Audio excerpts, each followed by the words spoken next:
Rruga mes dy doganave që lidh Shqipërinë me Maqedoninë e Veriut në bllaq të Dibrës vijon të jetë degraduar, ndonse pati një nismë për rihabilitimin e saj, deri tani vetëm janë mbushur gropat, por pas një standard. Pjesa më problematike mbetet ajo në territorin e Shqipërisë, pasi ndryshe është situata në anën tjetër.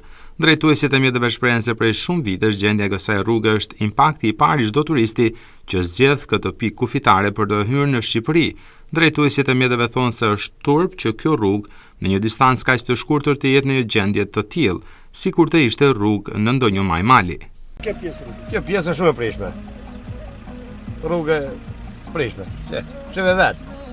Pinë 90 e qështu, s'ka mundër të këtë rrugë. Qështu ka që kjo rrugë, pinë 90. Pjesa Maqedonëse si? A gjino mami. As lajstik s'ka, grëpa është. Njëra kom qasë legomë qatë grëpë që të matë kom s'kulli radhe, të kom dalë në dimër të madhe. Rruga sheve ma, as sinjalistika, s'ka cop është. Çka për të thënë ma. Pjesa Maqedonëse është e mirë, pjesa Shqipërisë cop. As sinjalistik, rruga e shkatru me kret. Ndryshon shtati me shtatin. Ma bukur s'ka. Shiko rrugë, shiko shtatin në shto bëtë. Ku ka ato? Shtati është në kam. Shtati punon, pinë 91 në shtu është. Ne kemi rrugë tjera cop. Duket shtati, qa shtati kemi.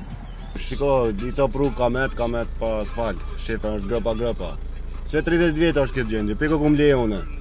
Asnjë gjë. Shqipëria është katastrofë. Jo vetëm këto, po ka fshatra, ka qyteti, është grëpa, është shumë keq. Shumë ma për para nesh janë.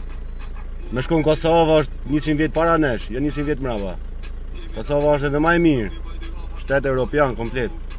Kujtojmë se në shkurt të këtij viti, vetë drejtori i përgjithshëm i doganave Besmir Beja tha se do të ndërhyhet shumë shpejt dhe do të bëhet rihabilitimi i plot, por deri tani nuk ka asnjë ndërhyrje të tillë.